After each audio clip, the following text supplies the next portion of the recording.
Ahead is the biggest day of their lives. The day they will leave their nest by jumping from the cliffs and try out their wings for the very first time. But making it to the ocean does not guarantee safety.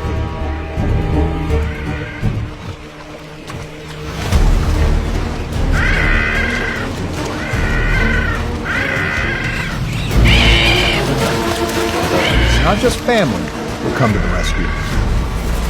Neighbors from high and low pile in too. Because no matter which ledge they're born on, they're all in it together.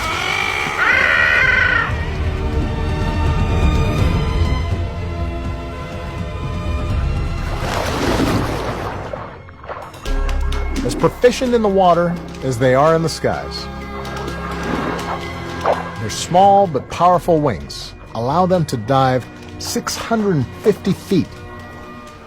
But the seasonal summer melt is just what visiting seabirds need to access the Arctic's riches.